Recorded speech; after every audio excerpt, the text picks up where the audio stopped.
Hey everybody, and welcome back to the Fearless Training Raw Knowledge podcast with myself, your host, as always, Alex Connor, where we talk about everything training, nutrition, and lifestyle, respectively. Uncover the myths, avoid the niceties, and remove all the BS, and just get to the truth and derive some of the best principles, teachings, and learnings from my guests and experience over the years. Now, just a quick thank you to everyone who has been listening to the episodes on iTunes, Spotify, and YouTube. I really appreciate all the positive feedback and the support. And please, if you like these episodes and you like listening and you're getting something out of them, share them with a friend, share them with someone who you think will benefit, but also leave a rating and a review because it really helps the channel grow. It gives it that positive recognition, and also we can share it around with more people and get this knowledge out there to raise the standard and just help people out in general, which is my main goal here. I just really want to get out some better quality information, especially within respect to my field, as I feel it is a very saturated market and there's not a lot of quality out there these days, and when it is, it's very few and far between. So just a thank you once again. Okay, so this episode I am joined by the founder and CEO of A-Team Tuition. His name is Hayden McEvoy. Now, me and Hayden met literally just in the reception area of EMF Robina, where I'm a physique coach. We just had a little bit of a back and forth chat, struck a chord, found that we had a lot in common. One thing led to another, and hey, he's on the podcast. I thought it'd be a great person to share some knowledge. He's got some amazing experience under his belt. He's been through a lot of ups and downs, and he's now able to revolutionize and begin to revolutionize the industry going forward, especially in tuition and education. So a little bit about Hayden is that he was very, very high in his sporting achievements when he was younger, with 23 national medals in swimming, 2 Queensland medals in athletics, 8 national medals in surf lifesaving, and from 16 years to 17-year-old, he was the fastest 100-meter freestyler in the world, and that was back in 08 and 09. And he's also studied sport and exercise science at university. So we had a lot of forthcomings and chats around that. And I think if you listen into this episode, I definitely took a lot out of it in terms of the process of learning and how people are getting misguided and miscommunicated, and a lot of upcoming students and kids these days are not really getting understood, and they're not getting that fair opportunity. So it's really interesting when we dive into the process behind the learning, the formulas and the principles and the protocols, and how he is able to now get people to get straight A's in their business, in their studying and their schooling life. Now, when he was in school, he got an OP3 Equivalent, straight A's, but he didn't start there, and high distinctions at university. So he built his way up. So it's very inspiring how he's practiced what he's preached, and now he's giving that back to others. And he actually failed years 1 to 9, being an ADHD student, and now he's created one of the most successful tutoring companies in Queensland with 153 staff in 4 cities and partnering with 19 schools and over 5,000 students alike. So guys, listening to this one, it's a longer form conversation, but there's a lot of hidden gems in here. I really enjoyed it. I know you're going to get a lot out of it too, especially if you're really into the nitty gritty. You want to break things down and learn about someone who's come full circle in their success. But without further ado, enjoy this conversation between myself and Hayden McEvoy.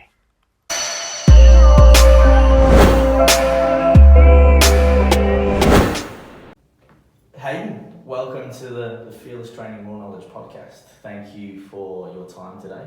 Appreciate you here on the podcast sharing some knowledge. No worries. As always, let's start off at the beginning. So for people who are not aware, tell us a little bit about you, your background, what you do, why you do it, how you got here. Yeah, of course. So essentially, my hobby or my area of interest that I feel I specialise in is like elite performance, whether that is school, business, life in general. So I guess if you have a look at what I study and what I'm obsessed with and what I read hundreds and hundreds of books on is like, what is elite performance? Not so much the concept of success, but how you create that. And then that all comes back to my life story, and my business was essentially like a product of my life story. It's the end of everything. So essentially, like, my story starts with me in grade 1. In grade 1, I was diagnosed with ADHD, and as a kid with ADHD, you know, you were that teacher back then in the late 1990s. Teachers would just pick on you because ADHD didn't exist back then. It was an excuse for a bad kid, essentially. They didn't understand the neurological way that it works and how ADD people have less certain hormones that make them react like that, you know, and allow for that focus. It wasn't until the late 2000s where ADD became a cool thing to have. And so, like classes, right? Exactly, yeah. So I had to go through the shit stage where it wasn't cool.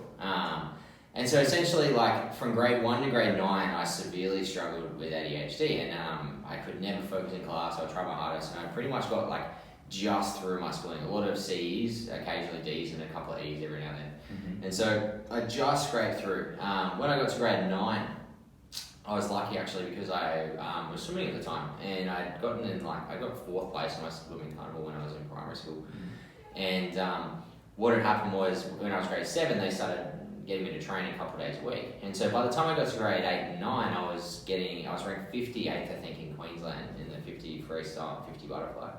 So I was swimming at Miami Swimming Club, like literally in the pool next to Grant Hackett and a lot of some of the greatest Australian Olympians of all time. Mm-hmm. And his coach came up and actually picked 3 kids that were coming up on a talent development program. So there was myself, 58th in Queensland, and then the other 2 boys both had national records in different events, like literally the best ever. And so the 3 of us went up into this squad, and I remember as soon as we got there, it was a bit like, all right, this is how we train, this is what you eat, this is the way you do gym, this is how everything works. So it was like a structure, and I went from training twice a week to 9 times a week, and I was getting lapped every single session for the first 6 months because I was like barely even slow enough to make the cycles, and I was told just to keep going until you started making cycles. You know, over the years that developed, and then over the year that developed. And then within a year, I went to the nationals and got 6 silver medals in nationals for my age in most of the events that I did. So I literally went from like 58th to 2nd, in 1 year, just through the execution of the right strategy across nutrition, psychology, the sleep, the whole thing was all planned out. Yeah. So I took that same concept and I started thinking, well, if I can do that in sport, why not do it in other areas of my life? And it had shattered this belief I had. I used to have this belief, and I remember sitting there and thinking about it all the time, where it was like, you just have to be born at something to be good at it. I thought that the kids that got A's in school were just born smart. If you were good at swimming, you were born good at swimming. I never knew that there was like a hard work component of it. And this taught me that. I was like, okay, well, if I got this good at swimming when before I thought I was nothing, like what else can I do this with? So I started doing that in my schooling, and I literally went to every single one of my teachers in grade 9, and I said, I'm going to get an A this term, and you're going to help me do it. And it wasn't like I'm going to aim for this. I was like, I'm going to get it. Like, I was that confident I could do it. The sport had like given me that. So I literally put together this plan of what how I was going to study, my relationship with my teachers, the food I was going to bring to school. Like, I used to bring like 20 pieces of toast to school, and that was my whole food for the day. And nice. Carb loading. Exactly. So I switched that over and started actually bringing like good, proper foods to school because I had researched the type of foods that help with like long-term endurance with the brain and stuff like that. Sure. So I put variety. 100%. So I put this whole plan together that encompassed, I guess, all the elements that I thought were involved in making someone successful at school. Mm-hmm. And it started coming together. Within a term, I went from a C- average to a C+ average. The next term, I re-strategized, went to a B- average and a B+ average. And then by term 1, year 10, I got my first report card of straight A's in physics, chemistry, maths B, English, big subjects. And I remember getting up and they announced my name for an academic effort award, and the entire cohort laughed. They thought it was a joke because this transformation had happened so quickly that I went from being the clown of the class to like the top. And ever since then, all of a sudden, it was like I was one of the top people there. That's great. And so that kind of triggered it. And then from then, every single term, I kept revising, tweaking. And by the time I got to grade 12, my swimming had taken off, and I posted a time at the Junior Pan Packs, which was the fastest time of any 17-year-old ever in the 100 freestyle. So it broke the record there for the 18s and under when I was 17. And so essentially I was the fastest in the world for my age at that point in time in swimming. So I'd achieved like the highest you can get for age group swimming. Yeah. Then I also went to the school world games and broke like the record in the 50 free there and won 4 other events as well. So I'd done it a couple of times, and then my schooling, I finished on an OP3, which was pretty good considering I got straight A's, but I was never at school because I was always travelling for athletics. And an OP3, just for people who are not like myself, I'm from Great Britain and in New Zealand, how does that stack up? Is that like and it could be me just being a little bit unintelligent here, but is that standardised? It's a ranking, yeah. So an OP1 is the best. That's straight A pluses. And 25 is the worst. I see. So do you have the A pluses in Australia? Do you have A plus? Just A plus. See, because when I was studying in New Zealand, I had A plus, and I thought it was a joke because my friend said to me one day, because he went, I got an A plus, and I was like, no, you didn't. I got an A plus, you got an A plus, and he's like, no, I got an A plus, and I'm like, what's that? And he's like, it's 97% above, 95% is A plus. So that's why I always ask, because you never know if there's another. So basically, OP1's the best. The straight A plus is the It's like just the best, and then OP2's like a mixture A's, of A's and A pluses. 3 is like A minuses, a 4 is A minuses and B pluses. Cool. Then it goes away. 25 is like E's. Okay, cool. So for people listening, they can. I'm sure that there's a scale that universally works.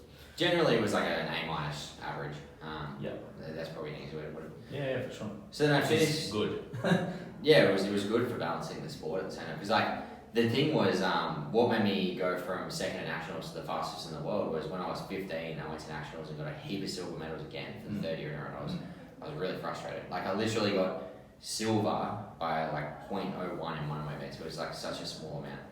And so after that, I decided at that point, I was like, I'm going for God, I want to be the best now. So when I turned 16, I said, well, how am I going to do that? I need to do more training than anyone's ever done before in this. And I drafted out this schedule, which was 30 training sessions a week. Most swimmers do 9 in the water, maybe 10 and 3 gym. I was doing 11 swim in the water, 6 weight sessions, 6 run sessions, 2 Pilates, 2 core, 2 power sessions, and all added up to 30. And I did that for 6 months straight without missing a single session. And I literally dropped 3 seconds. And I was already the second fastest in Australia, so I dropped 3 seconds from there. Put me in like super elite territory. And so that was where, that was what sort of got me there in the end. And that's where I started learning when I left there that, like, you know, hard work equals results in anything, and that it's developed.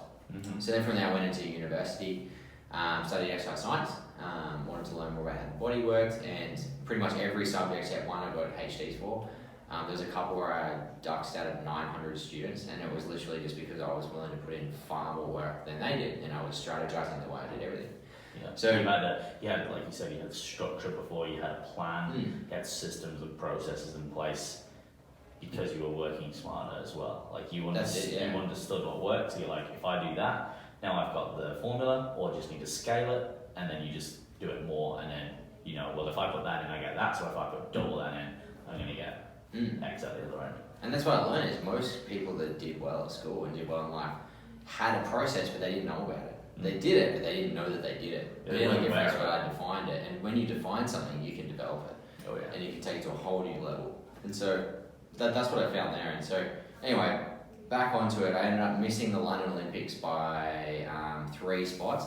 But then I've got a whole other story behind why I think that was. Like, when I became the fastest in the world for my age, I started getting all these sponsorships. I had Fitness First sponsoring me at one stage. I had all these supplement companies sponsoring me. And I started to like believe the media and everyone that I was like gifted and special and talented. And so what did I do? I stopped training 30 times a week, and I went back to doing what everyone else did, 9 and 3. And never improved again in swimming. Because the rest of my career, I was too young. I didn't have the wisdom to work out. It hadn't clicked yet. And so what happened was I never went faster than when I was 17, all the way through.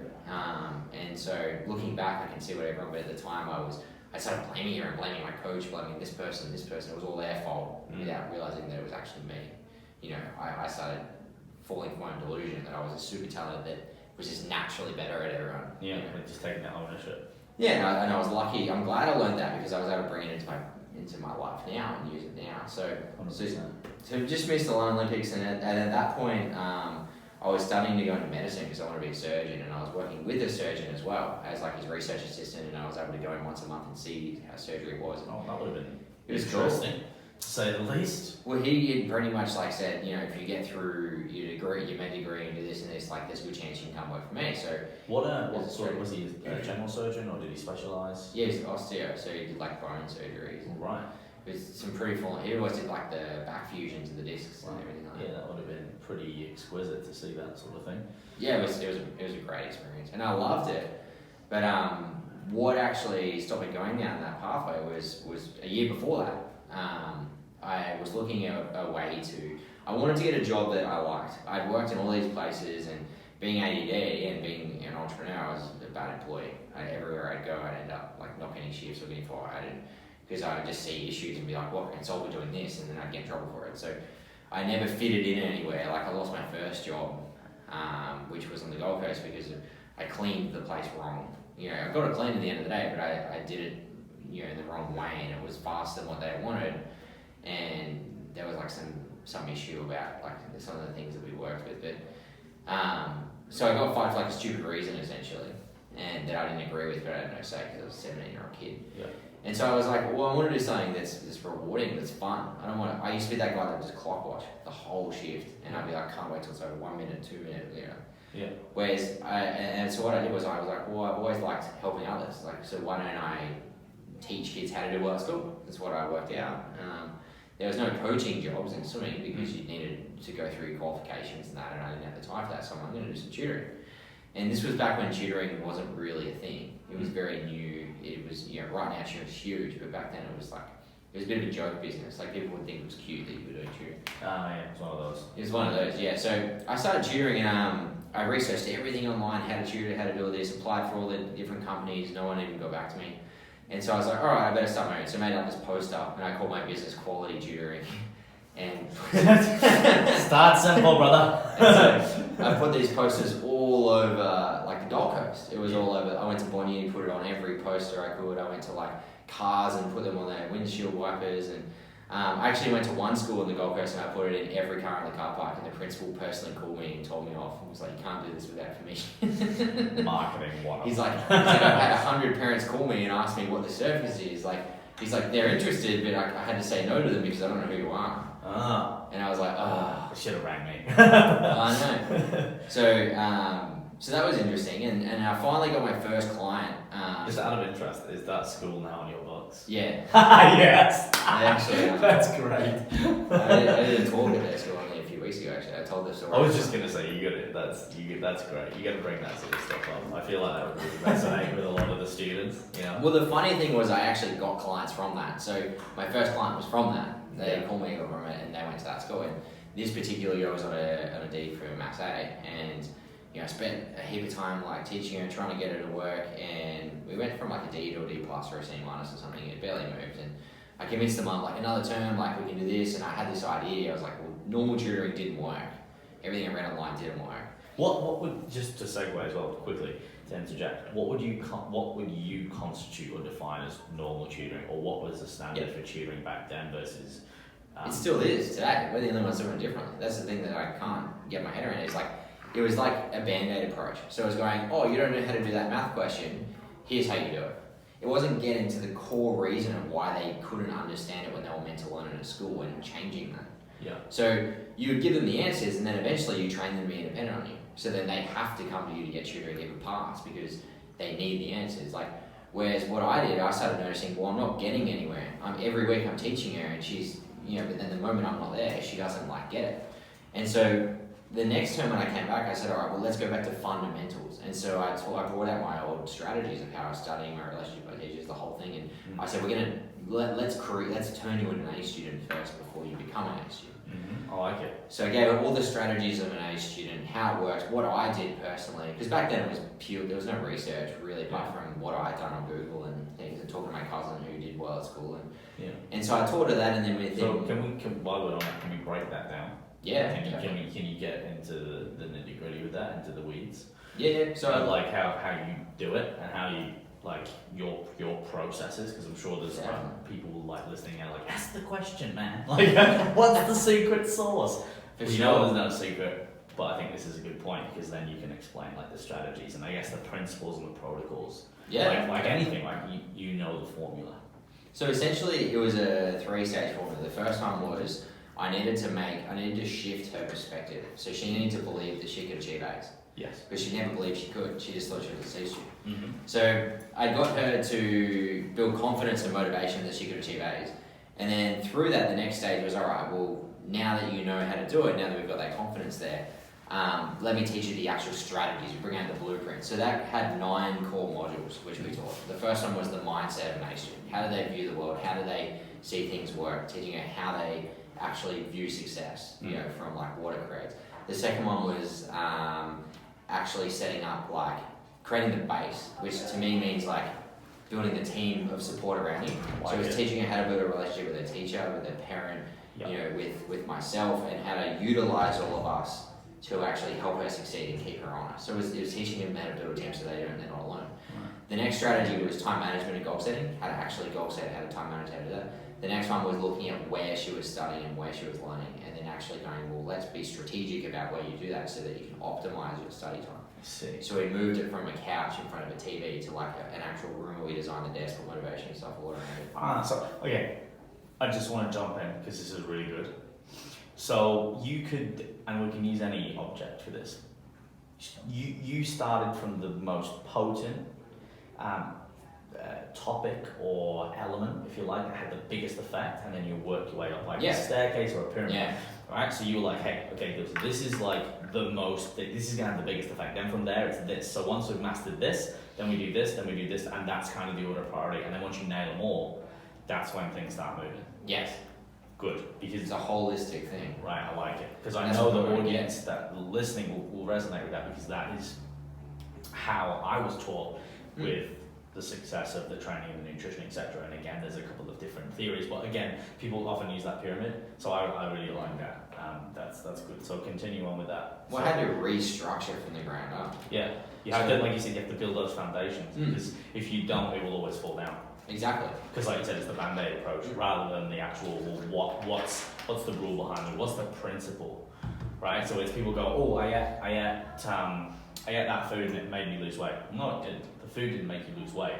The food maybe helped you get in a calorie deficit, and the calorie deficit 100%. actually is what made you lose weight. So it's understanding the mechanisms of what creates A grades, essentially, as opposed to just being smart. And that's what my whole business is about, is unraveling that. So back to those strategies. So once we did goal setting, time management, we then look at learning languages. So understanding what is her special way of learning, and then teaching her how she learns and how we learn as human beings, not just like changing it, but actually teaching her, not just like from a basic level, like neurologically, how does it work? You know, like learning language is one of the most fascinating things ever. It's how we're getting some of our best results. Like, what I love about it is, if you think about it, all we are as humans is like a central machine that has 5 like modalities that it actually picks up senses, which is our 5 senses: our touch, taste, smell, sight, hearing. Those 5 senses are the only way we can engage with the world. Therefore, they are our learning languages. They're our learning pathways. You know, as humans, we're quite weak with smell and taste. So we tend to push those to the side because our ability there is quite weak. Whereas a dog can sniff something and know everything that's been there for 2 weeks. So they have a very strong connection there. Preference. Yeah, with us, like the way schools have been defined is 75% of the classroom is a teacher talking at kids.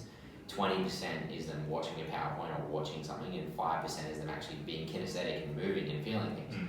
So they generally become our learning languages. So instead of me going, let's favour one, I go, well, you have all 3 because your neurons are like muscles. The more you use them, the more those pathways develop. Correct. So let's get you using those pathways and build you up holistically so that you can learn at a more efficient rate, at a faster rate, and for longer. So is this then why they say, and you can tell me if this is true with your experience, that people who are more sporty and creative are better learners because they can access those kinesthetic, if you're in sport, or like musicians, auditorial, again, you're accessing that sort of pathway. Yeah, is that kind of now, because I'm just making connections now, I'm learning this, like I'm sitting here taking it in as well. For the people listening, it's not just, I've not heard all this before, and I can resonate because I always struggled as someone to learn as well, and it took me a while to figure it out, and I still think there's more, you know, which is why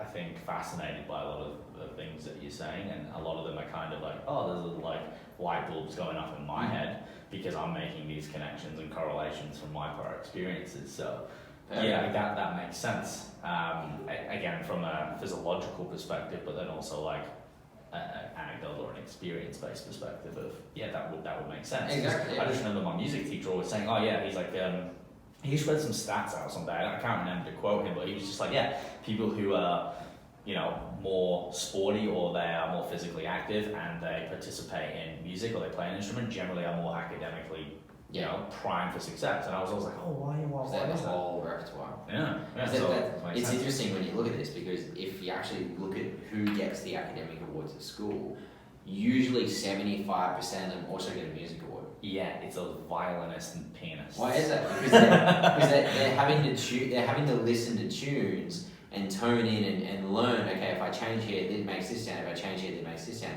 That is no different sitting in a class when a teacher's talking for 75 minutes and just being able to listen for that long. Whereas a normal kid that hasn't done music doesn't have the endurance to focus in for that long. Yeah. They don't have the focus to do it. And so it kind of revolves around speed, how quickly you can learn, memory, how well you can remember from that pathway, and then 3, the clarity of it and the efficiency of it. So, you know, it's the more you utilize that learning pathway, the clearer that becomes and the better you become in learning that way. Now, A students, the best students who can go anywhere in the world and be successful, are strong in all 3, which means they can cater to any learning environment. So they're very dynamic and quickly to adapt. And this is why you also have a lot of athletes who do very bad at school too, because they become incredibly kinesthetically gifted, and so they can learn really well through touching things and feeling things. Why I'm fitter with this, because I was an athlete, so this helps me focus better. Even just touching it triggers the touch neurons, which helps me focus and stay calm. But you put me in a room. I never did music, so if you put me in front of a teacher, that's why for 9 years I struggled and failed, because I couldn't focus. I was so weak at listening. Even now, I lost my first job because I couldn't listen to instructions. And so it's taken me 5 years of sales and customer service in this business, where I've spoken to thousands of clients every single year, to actually build up my ability to listen. And I listen to podcasts, like 3 hours a day of podcasts and audio books to build up my listening ability, so that, you know, I can become really good at learning in that way. I was always good with visual because I grew up around art and did a lot of art as a kid. My dad did a lot of drawing with us, and I love to create stuff. So as a business owner and as a person, I'm trying to become, because to me, like the most successful people are the fastest learners. And that's really what intelligence is. It's defined as how quickly you can learn. Yeah, how quickly you can pick things up. Yeah, so I'm trying to develop strength in all of them, except taste and smell, like, don't really interest me, but because I'm never going to use them anyway because they're so weak versus the other ones. So anyway, back to that, because we can talk more about that later, but that was the 5th strategy. That's the turning point when you actually start introducing proper strategy to these kids and they go, oh, okay, this makes sense. Sure. It's like an arrowhead approach to get to the sharp end of the pencil, if you like. Yeah. So after that, we then teach them the actual how to learn. So not just learning languages, but how to actively, it's called metacognitive skills. Metacognitive, meta meaning like, you know, think. So how to think about thinking. So it's like teaching them how to think about like a 3D dimension of learning. So it's all right, well, I know I can learn through learning languages, but what process can I follow to turn that short term into long term memory? So we teach them how to study effectively without wasting time. Then after that, we go through assignment strategy, exam strategy, and then we finish on stress, burn, like the management of stress and burnout and failure. That's the final module we teach them, because that's the undoing of most high performers, is they don't know how to manage that. They've never failed before, they've never stressed. Like we're talking about Ronda Rousey, another classic one, who was phenomenal her entire career. The moment one failure was there, she just completely crumbled. Like that module is like built purely for people like that, you know, who may have gotten by talent, because I don't really think talent really exists. I think talent's developed from a really young age, doing those skills over and over and over again. We see that through, like, you know, professional surfers who started surfing when they were 1. Tiger Woods played golf when he was 2. My brother started swimming in a squad at 4. These guys, my brother's Hayden McEvoy, the world record holder in the 100 freestyle. So these guys are like, without the cheat suits. Yeah, for sure. Because there's 2 world records in that now. There's the non-cheat suits world record, which he has, and then there's the cheat suits world record. Yeah, that was the thing then, because I did hear vicariously about that suit did increase the speed significantly. Heaps, man. So much, like over a second in 100. Yeah, which is amazing, the technology, how you can Put play it in 1 year, every single world record was broken. Well, I heard that, and again, correct me if I'm wrong, just quickly, that those professional swimming suits can take up to 40 minutes to get on. Like, is that right? I mean, I don't know. Someone's telling me one time, I'm like, They are. They actually are. Yeah. They're that small, and then that's We had to change our warm up. We had to warm up extra early just so we could get into our suits in time to race. Yeah, and you only wear them apparently they're only good for so many races.